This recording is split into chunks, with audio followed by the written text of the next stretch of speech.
Hello everyone, से GPSC ABCD में आप सभी का फिर से एक बार स्वागत है। इस वीडियो के अंदर हम छत्तीसगढ़ सामान्य अध्ययन के अंतर्गत प्राचीन इतिहास के अंतर्गत सिरपुर के जो सोमवंश हैं उससे संबंधित हम महत्वपूर्ण एमसीक्यू लाए हैं। ठीक है, उम्मीद है ये सारे एमसीक्यू से आपका ये जो टॉपिक है सिरपुर के सोमवंश ये हमेशा हमेशा के लिए आपका कंप्लीट हो जाएगा और साथ ही साथ एक मॉक टेस्ट की तरह भी आपकी ये तैयारी हो जाएगी, क्योंकि किसी भी एग्ज़ाम के लिए प्रैक्टिस के लिए ये जो मॉक टेस्ट लगाना बहुत ज़्यादा इंपॉर्टेंट होता है। ठीक है, अगर आप सच में सीजी व्यापम और सीजीपीएससी के सीरियस एस्पिरेंट्स हैं, अगर आप चाहते हैं कि आपकी तैयारी हो, तो ऐसे वीडियोस आपको बहुत ज़्यादा हेल्प कर सकती है। तो इस वीडियो के अंदर हम सोमवंश से संबंधित कोशिश करेंगे कि इन एमसीक्यू के माध्यम से इस टॉपिक को हम हमेशा हमेशा के लिए कंप्लीट करेंगे। ठीक है, तो चलिए बने रहिए हमारे साथ वीडियो में और लास्ट तक जितने भी प्रश्न पूछे जाएंगे आप सबको वीडियो को पॉज करके आप हमेशा टेस्ट देने की कोशिश करें और चेक करें कि आपका कितना सही होता है। ठीक है, चलिए देखते हैं प्रश्न क्रमांक 1। पहला प्रश्न है आपका कि छत्तीसगढ़ में पांडु या सोमवंश के बारे में विचार करें। ठीक है, पांडु और सोमवंश दोनों एक ही हैं। ठीक है, दोनों को एक ही नाम से, मतलब पांडु वंश के भी नाम से कई बार से सोमवंश के नाम से जाने जाते हैं। ठीक है, तो छत्तीसगढ़ के अंतर्गत जो पांडु या सोमवंश था उसके बारे में यहाँ पे कथन दिया गया है। कौन कौन सा कथन सही है उसके हिसाब से हमको विकल्प का चयन करना है। पहला कथन है इंद्रबल ने नल वंश को समाप्त करके छत्तीसगढ़ में पांडु वंश की स्थापना की थी। दूसरा कथन है छत्तीसगढ़ में पांडु वंश की राजधानी पुष्करी थी। तीसरा, महाशिव तिवर देव के काल को छत्तीसगढ़ का स्वर्ण काल कहा जाता है। ये तीनों में से कौन कौन सा कथन सही है उसके बाद ये विकल्प बताना है कि आंसर क्या होगा। ठीक है, तो वीडियो को पॉज करें और आंसर देने की कोशिश करें और जैसे वीडियो कंप्लीट हो जाएगा तो आप कमेंट करके जरूर बताएं कि आपका कितना सही होता है। ठीक है, चलिए अब इन सब का हम एनालिसिस भी साथ साथ देखते चलते हैं।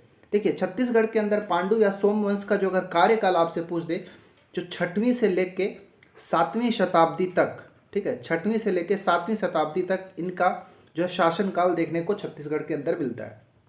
अब पहला कथन की ओर अगर आए तो इंद्रबल ने नल वंश को समाप्त करके पांडु वंश की स्थापना नहीं किया था, बल्कि जो इंद्रबल ने किया तो था लेकिन नल वंश के जगह अगर शरभपुरीय वंश होता तो ये कथन बिल्कुल सही हो जाता। तो ये कथन हमारा क्या है, गलत है। तो यहाँ पे होना क्या चाहिए, इंद्रबल ने शरभपुरीय वंश को समाप्त करके, ठीक है, इंद्रबल ने शरभपुरीय वंश को समाप्त कर छत्तीसगढ़ में पांडु वंश की नींव डाली थी, तब जाके ये कथन सही होगा। ठीक है, तो ये कथन हमारा गलत हो गया। दूसरा, छत्तीसगढ़ में पांडु वंश की राजधानी पुष्करी थी क्या, नहीं, ये भी गलत हो जाएगा। दूसरा कथन भी हमारा गलत हो जाएगा।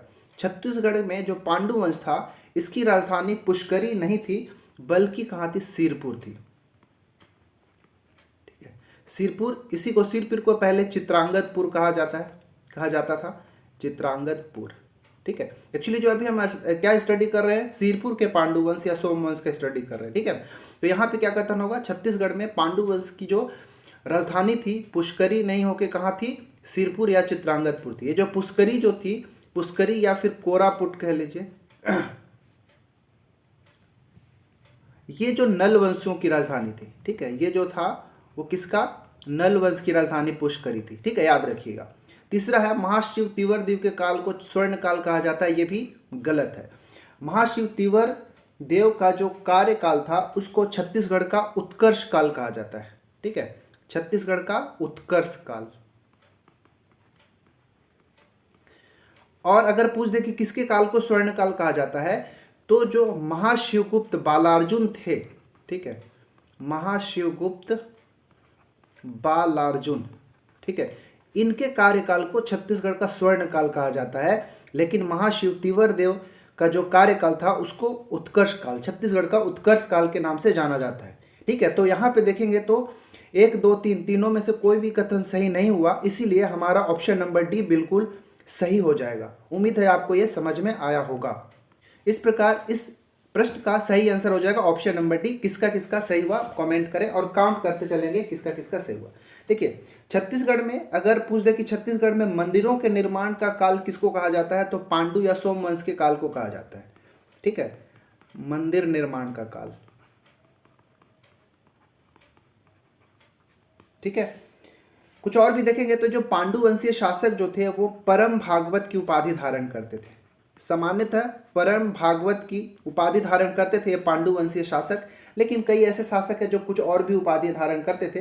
देखिए, छत्तीसगढ़ के अंदर जो वास्तविक संस्थापक था वो तो इंद्रबल थे, लेकिन अगर पूछ दे कि जो इस वंश का जो आदि पुरुष कौन है, मतलब सबसे शुरुआत इसका किसने किया था, तो पांडु या सोमवंश का जो आदि पुरुष थे उनका नाम था उदयन।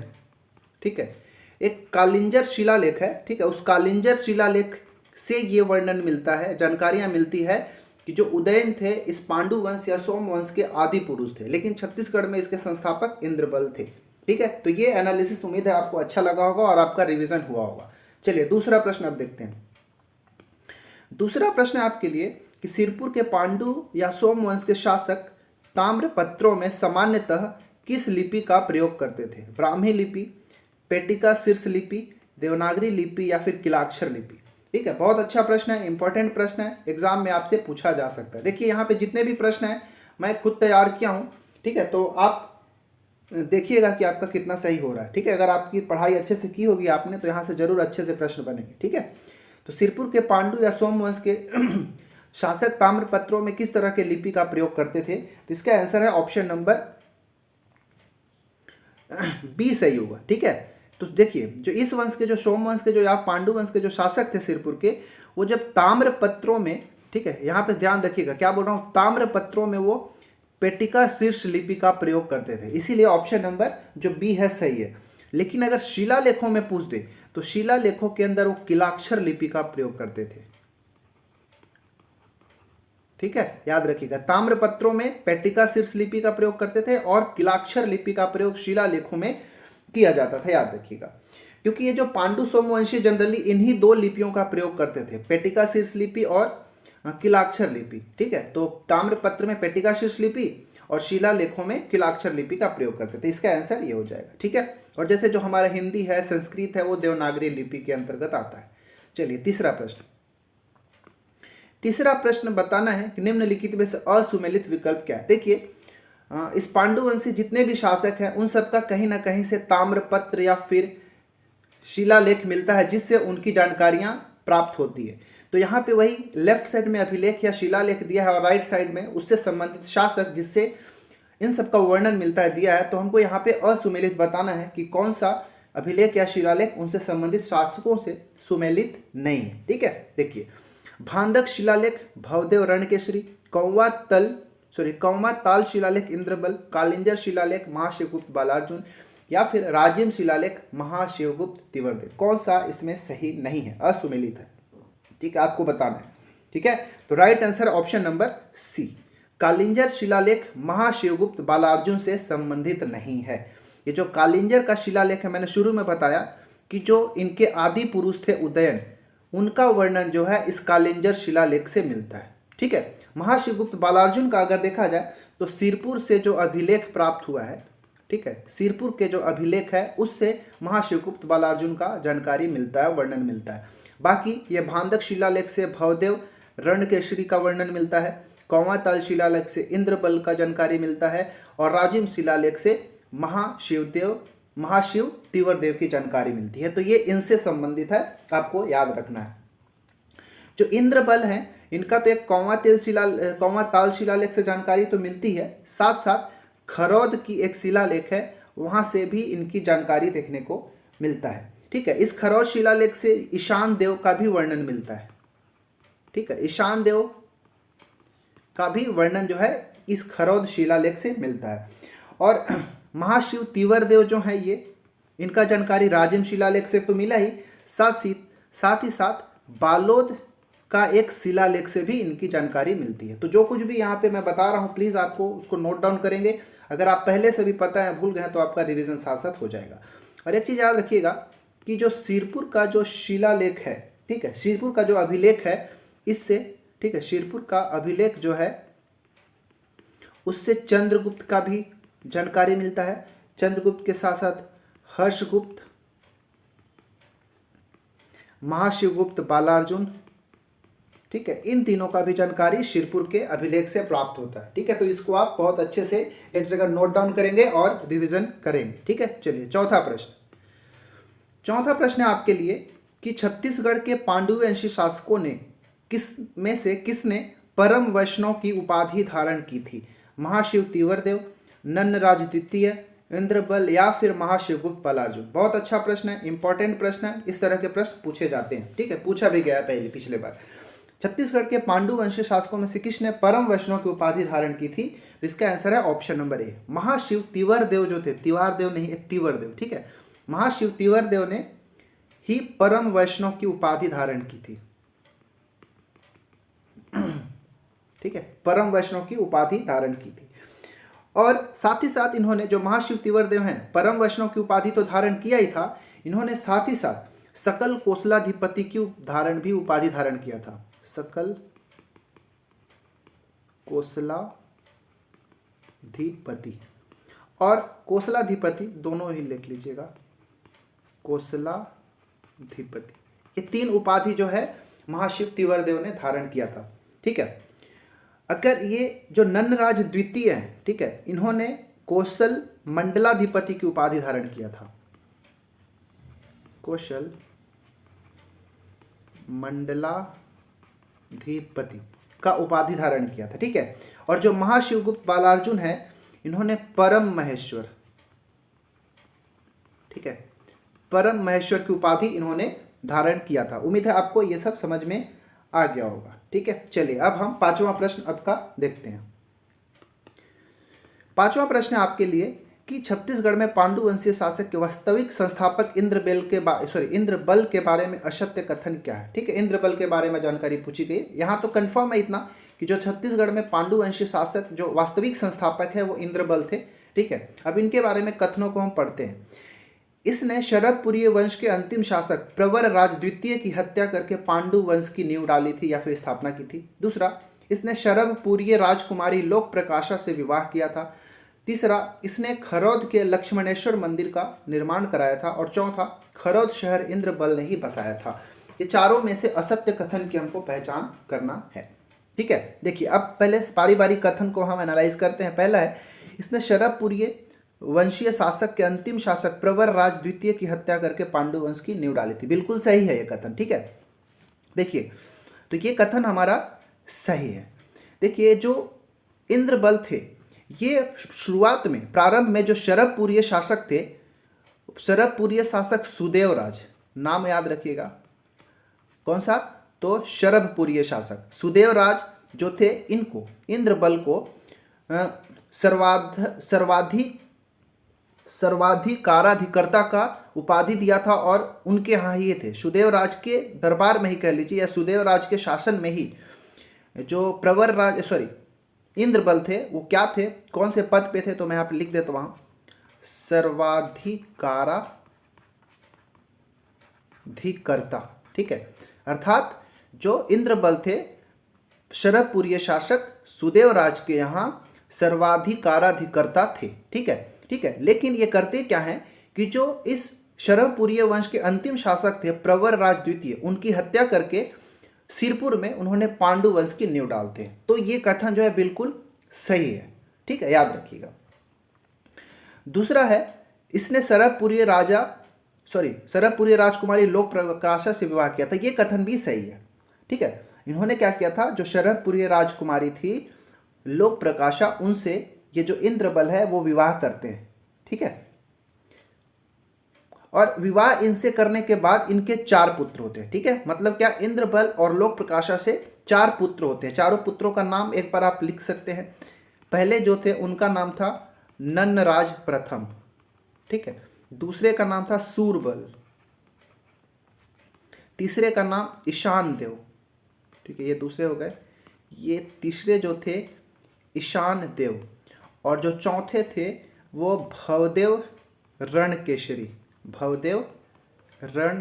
ये चारों के चारों जो हैं इंद्रबल और लोक प्रकाशा से के चारों पुत्र थे, ठीक है, याद रखिएगा। ये चारों प्रश्न भी पूछे जा सकते हैं, इनमें से घुमा के आपसे पूछा जा सकता है। तीसरा है कि इन्होंने खरौद के लक्ष्मणेश्वर मंदिर का निर्माण कराया था। तो ये कथन ही हमारा असत्य है, ठीक है। खरौद के अंदर जो लक्ष्मणेश्वर मंदिर है उसका निर्माण इंद्रबल की जगह किसने कराया था? ईशान देव ने कराया था, ठीक है। किसने कराया था? ईशान देव ने कराया था, ठीक है। ये लक्ष्मणेश्वर मंदिर जो है, जो जिसका निर्माण ईशान देव ने कराया था, यहाँ पे मैं लिख ही देता हूँ। इसी मंदिर को ही लाखाचाउर मंदिर के नाम से जाना जाता है। ठीक है, लाखाचाउर मंदिर के नाम से जाना जाता है, याद रखिएगा। चौथा है खरौद शहर को इंद्रबल ने बसाया था। ये कथन भी बिल्कुल सही है। खरौद को पहले इंद्रपुर के नाम से जाना जाता था। ठीक है, तो इंद्रपुर के नाम से याद रखिएगा। इंद्रपुर को किसने बसाया था? इंद्रबल ने बसाया था। ठीक है, तो हमारा 5 प्रश्न हो गया। चलिए अब हम छठवां प्रश्न देखते हैं। छठवां प्रश्न है कि सिरपुर का पांडु वंश वैष्णव धर्म का अनुयायी था, परंतु इनमें से कौन सा ऐसा एक शासक था जो शैव धर्म का अनुयायी था? देखिए, सामान्यतः जो पांडु वंशीय शासक थे या सोमवंशीय शासक थे वो वैष्णव धर्म को मानते थे। ठीक है, वैष्णव धर्म के अनुयायी होते थे। लेकिन जो महाशिवगुप्त बलार्जुन थे, ठीक है, ऑप्शन नंबर है महाशिवगुप्त बलार्जुन, ये काट दीजिए, महाशिवगुप्त बलार्जुन थे, ये सर्वधर्म संभाव की भावना तो रखते ही थे, लेकिन स्पेशली अगर जनरली देखा जाए तो ये जो थे शैव धर्म के अनुयायी थे। ठीक है, ये शैव धर्म को मानने वाले थे। बाकी सभी शासक इसको मानते थे, वैष्णव धर्म के अनुयायी थे, याद रखिएगा। ठीक है, अब देखिए इन्होंने क्या किया था, शैव धर्म तो थे, क्योंकि शैव धर्म के इन्होंने अनेक मंदिरों का निर्माण कराया। इसके साथ ही अन्य धर्मों जैसे बौद्ध धर्म हो गया, ठीक है, वैष्णव हो गया, ठीक है, इन सभी के कई मंदिर का निर्माण कराए थे। ठीक है, जैसे वैष्णव धर्म के अंतर्गत अगर आप जाएंगे तो आप सभी को पता होगा कि सिरपुर में जो लक्ष्मण मंदिर है, ठीक है, सिरपुर के अंदर जो लक्ष्मण मंदिर है उसका निर्माण को पूर्ण किसने कराया था? महाशिवगुप्त बलार्जुन ने कराया था। ठीक है, सिरपुर के अंदर उन्होंने कई बौद्ध विहार का भी निर्माण करवाया था। साथ ही साथ उन्होंने अनेक शैव मंदिरों का भी निर्माण कराया था। इससे ये पता चलता है कि जो महाशिवगुप्त बलार्जुन थे वो सभी धर्मों का सम्मान रूप से आदर करते थे, सभी धर्म को मानते थे, लेकिन वो विशेष रूप से शैव धर्म को के अनुयायी थे। बाकी सभी धर्मों के लिए बराबर काम करते थे। जैसे ये महाशिव तीवर देव थे, ये तो वैष्णव धर्म के मानने वाले थे, वैष्णव धर्म के अनुयायी थे। ठीक है, लेकिन इन्होंने मतलब वैष्णव धर्म के अनुयायी थे और इन्होंने परम वैष्णव की उपाधि भी धारण किया था। हमने शायद शुरू में देखा था, परम वैष्णव की उपाधि किसने किया था? महाशिव तीवर देव ने उपाधि धारण किया था, परम वैष्णव की उपाधि। ठीक है, उम्मीद है आपको ये समझ में आ गया होगा। चलिए अब हम 7वां प्रश्न देखते हैं।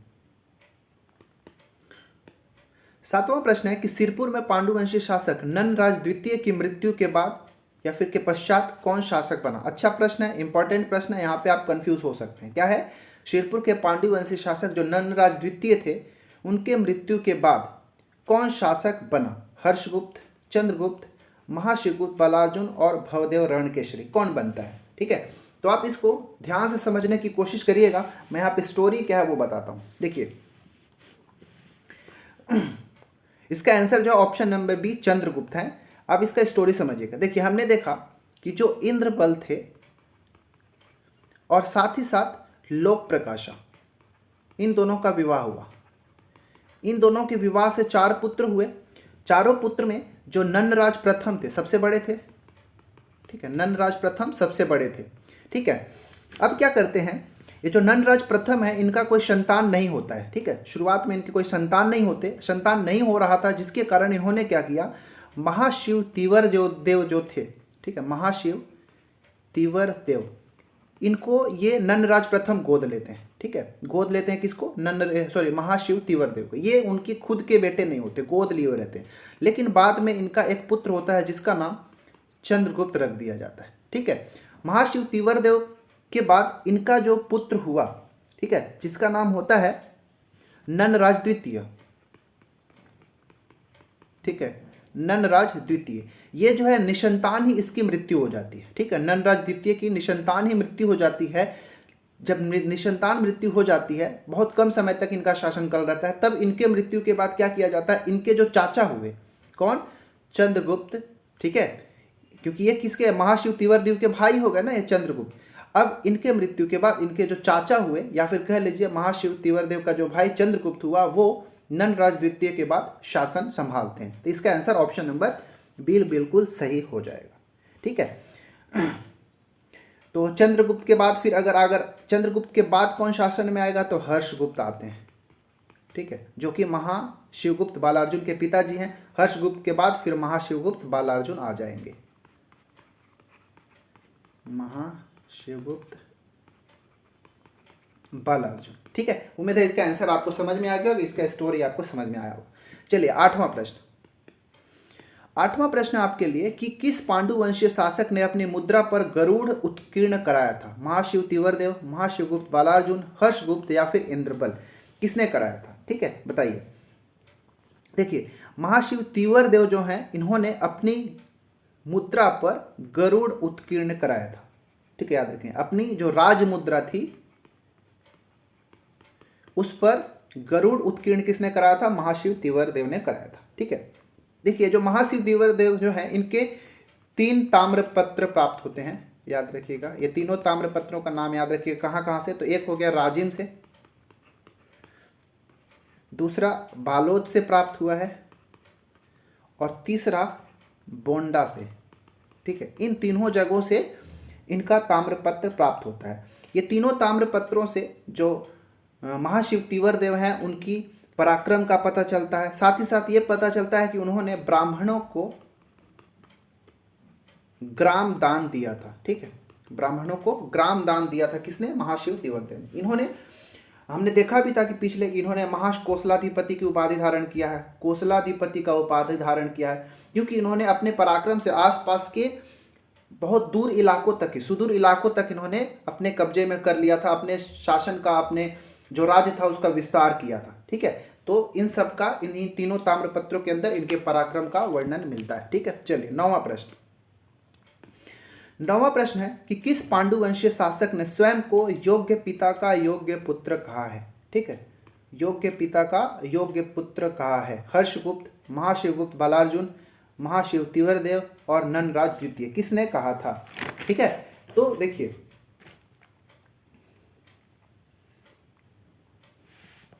एक अभिलेख प्राप्त हुआ है जिसका नाम है सेनक पाठ। ठीक है, सेनक पाठ अभिलेख। ये जो सेनक पाठ अभिलेख है, इसी अभिलेख में जो ननराज द्वितीय हैं, ठीक है, ऑप्शन नंबर डी सही है, जो ननराज द्वितीय हैं वे सेनक पाठ अभिलेख में ही कहा है, लिखा है योग्य पिता का योग्य पुत्र स्वयं को कहा है। इस सेनक पाठ अभिलेख के अंदर ही इन्होंने कहा। ठीक है, और जो ननराज द्वितीय हैं इनका एक ताम्रपत्र मिला है। ठीक है, कहां से? अड़भार से। अड़भार कहाँ है? तो ये आपको छत्तीसगढ़ के शक्ति जिला के अंतर्गत ये देखने को आपको मिलेगा। इन्होंने, जो ननराज द्वितीय थे, ये कौशला, ठीक है, कौशल मंडलाधिपति का उपाधि धारण किया था। कौशल मंडलाधिपति का उपाधि इन्होंने धारण किया था, याद रखिएगा। इनके एक सामंत है जिनके बारे में एग्जाम में पूछा जा सकता है, जिनका नाम था देवरक्षित। देवरक्षित, ठीक है, ये सामंत थे ननराज द्वितीय। ठीक है, याद रखिएगा। और ननराज के बाद चंद्रगुप्त शासन करने बैठते हैं, क्योंकि इनकी बहुत कम समय में ही मृत्यु हो जाती है। चलिए 10वां प्रश्न। 10वां प्रश्न है आपके लिए कि निम्नलिखित कथनों पर विचार करें। पहला है, हर्षगुप्त की मृत्यु के पश्चात रानी वास्टा ने सिरपुर में प्रसिद्ध लक्ष्मणेश्वर मंदिर का निर्माण कराया था। दूसरा, रानी वास्टा द्वारा निर्मित मंदिर लाल ईंटों से नागर शैली में निर्मित है। तीसरा, मंदिर की प्रशस्ति रचना कवि ईशान ने किया था। कौन कौन सा कथन सही है? पहले कथनों को देखने के बाद विकल्पों का चयन करना है। ठीक है, देखिए अब पहला विकल्प में, आप पहला कथन में कंफ्यूज होंगे। क्या है कि हर्षगुप्त के मृत्यु के बाद, देखिए पहली बात तो क्या, हमने अभी देखा कि ननराज द्वितीय के मृत्यु के बाद चंद्रगुप्त शासन करते हैं और चंद्रगुप्त के शासन के बाद हर्षगुप्त का शासन आता है। ठीक है, हर्षगुप्त का, ये जो हर्षगुप्त हैं ये रानी वास्टा से इनका विवाह होता है। ठीक है, याद रखिएगा, क्या? रानी वास्टा से इनका विवाह होता है। जो हर्षगुप्त का विवाह, ये देखिए, मगध के मौखरी वंश के एक राजा थे सूर्यवर्मा। ठीक है, मगध, क्या बोल रहा हूं, मगध के मौखरी वंश के एक राजा थे जिनका नाम था सूर्यवर्मा, और इन सूर्यवर्मा की जो पुत्री थी उनका नाम था वास्टा। ठीक है, मतलब रानी वास्टा में लिख देता हूं। अब ये रानी वास्टा और हर्षगुप्त, इन दोनों का विवाह होता है। ठीक है, और इन दोनों से एक पुत्र होता है जिसका नाम होता है महाशिवगुप्त बालार्जुन। महाशिवगुप्त बालार्जुन। ठीक है, अब देखिए इन दोनों से पुत्र होता है क्या, जिसका नाम होता है महाशिवगुप्त बालार्जुन। अब क्या होता है, हर्षगुप्त की मृत्यु हो जाती है। मृत्यु होने के बाद इन्हीं के स्मृति में जो रानी वास्ता है एक मंदिर का निर्माण कराती है सिरपुर के अंदर। ठीक है, सिरपुर में एक मंदिर का निर्माण कराती है और उस मंदिर का नाम लक्ष्मणेश्वर मंदिर नहीं होता है। ठीक है, मतलब ये कथन गलत होता है, बल्कि उस मंदिर का नाम क्या होता है, लक्ष्मणेश्वर मंदिर नहीं, लक्ष्मणेश्वर मंदिर की जगह लक्ष्मण मंदिर याद रखिएगा केवल। ठीक है, सिरपुर के अंदर जो लक्ष्मण मंदिर है वो किसके द्वारा निर्मित है, रानी वास्ता के द्वारा। रानी वास्ता ने इन्होंने क्या किया था, प्रारंभ करवाया था। ठीक है, इस मंदिर का जो निर्माण प्रारंभ किसने कराया था, रानी वास्ता ने कराया था। ठीक है, तो ये पहला कथन जो है बिल्कुल गलत हो गया। ठीक है, याद रखिएगा। और ये जो लक्ष्मण मंदिर है सिरपुर के अंदर वो भगवान विष्णु को समर्पित है। ठीक है, किसको, तो भगवान विष्णु को समर्पित है, याद रखिएगा। और बल्कि ये जो लक्ष्मणेश्वर मंदिर है, ये लक्ष्मणेश्वर मंदिर सिरपुर में नहीं है, मैंने पीछे बताया। लक्ष्मणेश्वर मंदिर जो है सिरपुर में ना होकर कहाँ है, खरौद में है। ठीक है, खरौद में, जिसका निर्माण किसने कराया था, ईशान देव ने कराया था। इंद्रबल का पुत्र हुआ कौन, एक ईशान देव था, वही इस मंदिर का निर्माण कराया था, जिसको हम लाखाचावर मंदिर के नाम से भी जानते हैं। तो रानी वास्ता द्वारा सिरपुर में निर्मित मंदिर जो है उसका नाम है लक्ष्मण मंदिर, ना कि लक्ष्मणेश्वर मंदिर। ठीक है, दूसरा कथन है कि रानी वास्ता द्वारा निर्मित मंदिर लाल ईंटों से नागर शैली में निर्मित है। ये कथन जो है बिल्कुल सही है। ठीक है, बिल्कुल सही है, लाल ईंटों से बना है और नागर शैली में ही बना हुआ है। और इसको पूरा करवाया था किसने, महाशिवगुप्त बालार्जुन ने पूरा करवाया था। शुरुआत किया था रानी वास्ता ने, लेकिन पूरा महाशिवगुप्त बालार्जुन ने कराया था। तीसरा, मंदिर की प्रशस्ति रचना कवि ईशान ने किया था। बिल्कुल सही है। ठीक है, ये कथन भी बिल्कुल सही है कि ये जो मंदिर है लक्ष्मण मंदिर सिरपुर के अंदर, उसका प्रशस्ति का रचना कौन किया था, कवि ईशान किया था। ये कवि ईशान अलग है और यहाँ पे लक्ष्मणेश्वर मंदिर को निर्माण करवाने वाला ईशान देव अलग है, याद रखिएगा। तो ये 2 और 3 बिल्कुल सही है, इसलिए ऑप्शन नंबर सी बिल्कुल राइट आंसर होगा। ठीक है, चलिए अब हम 11वां प्रश्न की ओर बढ़ते हैं। 11वां प्रश्न आपके लिए कि पांडुवंशीय शासक महाशिवगुप्त बालार्जुन के बारे में क्या असत्य है। ठीक है, असत्य कथन बताना है। पहला, पांडुवंशीय शासकों में सर्वाधिक समय तक शासन महाशिवगुप्त बालार्जुन का था, क्या यह सही है। दूसरा, यह चालुक्य शासक पुलकेशिन द्वितीय का समकालीन था। तीसरा, केसरी लेख युक्त स्वर्ण मुद्रा बालपुर शक्ति से प्राप्त हुआ है। चौथा, सिरपुर के लक्ष्मण मंदिर का निर्माण अपने पिता की स्मृति के रूप में प्रारंभ कराया था। ठीक है, बताना है। देखिए अब इसको देखते हैं। जो ये कथन बिल्कुल सही है पहला, कि पांडुवंशीय शासकों में जो सर्वाधिक समय तक शासन किया वो महाशिवगुप्त बालार्जुन थे। उन्होंने लगभग 595 से लेकर 655 ईस्वी तक इन्होंने शासन किया। ठीक है, याद रखिएगा। ये जो बचपन से ही ये धनुर्विद्या में मतलब निपुण थे, इसलिए इनको बालार्जुन के नाम से जाना जाता है। ठीक है, और इन्होंने परम महेश्वर की उपाधि धारण की थी, हम तो देख ही लिए थे पहले। ठीक है, परम महेश्वर की उपाधि किसने धारण किया था, महाशिवगुप्त बालार्जुन ने किया था। ये महाशिवगुप्त बालार्जुन का सिरपुर से 27 ताम्रपत्र प्राप्त हुआ था। ठीक है, सिरपुर से कितने, 27 ताम्रपत्र इनके अभी तक मिले हैं, जिनसे उनकी जानकारियां देखने को मिलता है। लक्ष्मण मंदिर का जो शिलालेख है सिरपुर के अंदर, ठीक है, वहां से भी महाशिवगुप्त बालार्जुन की जानकारी मिलती है। अब देखिए यहाँ पे आते हैं। यह चालुक्य शासक पुलकेशिन द्वितीय का समकालीन था, ये कथन भी बिल्कुल सही है। ठीक है, महाशिवगुप्त बालार्जुन जो है चालुक्य शासक पुलकेशिन द्वितीय के समकालीन थे। कि इनके और भी देखिए, जो पुष्यभूति वंश है, ठीक है, पुष्यभूति वंश या फिर इसी को वर्धन वंश कहते हैं, इसके एक शासक थे जिनका नाम था हर्षवर्धन। ठीक है, तो हर्षवर्धन के समकालीन भी महाशिवगुप्त बालार्जुन थे। ठीक है, ये भी सही है। और चालुक्य शासक पुलकेशिन द्वितीय के समकालीन थे।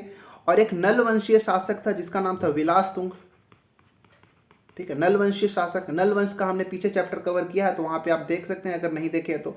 विलासतुंग जो है ये कौन से वंश के हैं, नल वंश के। तो ये विलासतुंग हो गया, फिर हर्षवर्धन हो गए और ये पुलकेशिन द्वितीय हो गए। ये सभी के सभी जो महाशिवगुप्त बालार्जुन है उसके समकालीन ही हैं। ठीक है, तो ये दूसरा कथन भी सही है। तीसरा, केसरी लेखतुक एक स्वर्ण मुद्रा बालपुर से प्राप्त हुआ, ये भी कथन सही है। जो महाशिवगुप्त बालार्जुन है उनका एक स्वर्ण सिक्का, एक स्वर्ण मुद्रा प्राप्त हुआ है।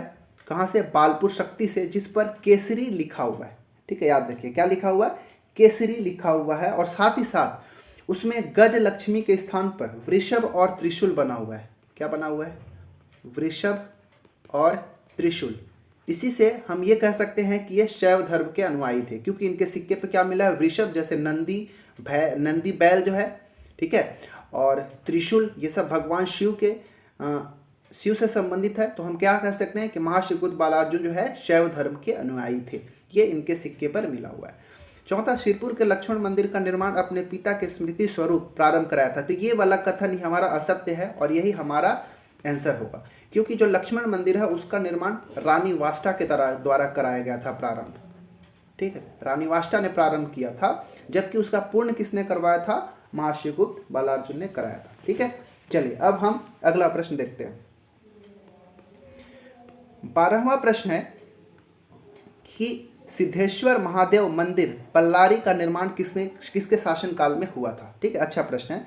ठीक है, क्योंकि ये सिद्धेश्वर मंदिर जो है ये भगवान शिव से समर्पित है। ठीक है, भगवान शिव को समर्पित है और इसमें से आप पहले भी बता चुका कि महाशिवगुप्त बालार्जुन जो है ये शैव धर्म के अनुयायी थे, तो इनके ही शासनकाल में इस सिद्धेश्वर महादेव मंदिर का निर्माण हुआ था। सिद्धेश्वर महादेव का मंदिर हो गया, साथ ही साथ गंधेश्वर महादेव, ठीक है, गंधेश्वर महादेव का जो मंदिर आपको सिरपुर के अंदर मिलेगा, ये सब महाशिवगुप्त बालार्जुन के शासनकाल में ही निर्मित किया गया है। ठीक है, तो इसका आंसर ऑप्शन नंबर ए हो जाएगा। ठीक है, लास्ट प्रश्न 13वां प्रश्न है आज का, जो कि हमारा सिरपुर के पांडु या सोमवंश से संबंधित अंतिम प्रश्न होगा। ह्वेनसांग के बारे में निम्नलिखित कथनों पर विचार करें। वह एक चीनी बौद्ध यात्री था जो बौद्ध धर्म के संबंधित ज्ञान प्राप्त करने हेतु भारत आया था। ठीक है, दूसरा, वह लगभग 639 ईस्वी में महाशिवगुप्त बालार्जुन के समय सिरपुर और मल्हार क्षेत्र में आया था। ठीक है, तीसरा प्रश्न, इनकी पुस्तक सी यूकी में छत्तीसगढ़ का वर्णन की या सलो के नाम पर वर्णित होता है। ठीक है, यहाँ पे अगर देखेंगे तो तीनों का तीनों कथन सही है, ऑप्शन नंबर डी हमारा राइट हो जाएगा। ठीक है, वह एक बौद्ध यात्री तो था ही, ठीक है, और बौद्ध धर्म की जानकारी के लिए ही वो छत्तीसगढ़ आया था और 639 ईस्वी में महाशिवगुप्त बालार्जुन के समय छत्तीसगढ़ आया था। और जो भारत आने का जो यात्रा वृत्तांत है उसमें ह्वेनसांग ने अपनी किताब सी यूकी में छत्तीसगढ़ का वर्णन की या सलो के नाम से किया है। तो ये बिल्कुल भी सही है, इसीलिए हमारा ऑप्शन नंबर डी सही होगा। तो इस प्रकार इस वीडियो के अंदर हमने 13 MCQ देखा। 13 में से आपका कितना सही हुआ कमेंट करके ज़रूर बताएं। ठीक है, और ऐसे ही हम क्या करेंगे, MCQ के माध्यम से जितने भी सारे चैप्टर्स हैं उसको मैं यहाँ पे कंप्लीट कराऊंगा और आप यहाँ पे टेस्ट की तरह अपना रिवीजन कर सकते हैं। मॉक टेस्ट के लिए आप जल्दी पता है कि आप सभी को कि CGPSC 2023-24 का जो नोटिफिकेशन है जल्द ही आपको देखने को मिलेगा। तो आप अपने पढ़ाई को प्लीज़ कंटिन्यू रखें, ज़्यादा समय नहीं मिलेगा क्योंकि एग्ज़ाम फरवरी में तो हो ही जाता है, 2 से 2.5 महीने का समय मिलेगा। ठीक है, तो ऐसे ही वीडियोज़ आपको कंटिन्यू कोशिश करूँगा कि सारे टॉपिक्स का ऐसे ही मैं एनालिटिकल वीडियो लेकर आऊँ, जिससे आपको रिवीजन भी हो जाए, साथ साथ आपका टेस्ट भी हो जाएगा। ठीक है, तो वीडियो अच्छा लगता है तो लाइक ज़रूर कर दें और हमारे चैनल में अगर आप पहली बार आए तो प्लीज़ सब्सक्राइब कर लें, दोस्तों के साथ शेयर कर सकते हैं। और हाँ, हमारा जो टेलीग्राम चैनल है CGPSC ABCD का, आप उसे ज्वाइन कर सकते हैं क्योंकि वहाँ पे हम वीडियो का PDF अवेलेबल करा देते हैं। साथ ही साथ जो नए वीडियो आएंगे उसका नोटिफिकेशन आपको मिल जाएगा और किसी भी तरह का अगर डाउट होगा तो उस डाउट को भी हम वहाँ पे कंप्लीट करते हैं, मतलब शॉर्ट आउट करते हैं। मिलते हैं किसी और वीडियो में। इस वीडियो में इतना ही, तब तक के लिए धन्यवाद।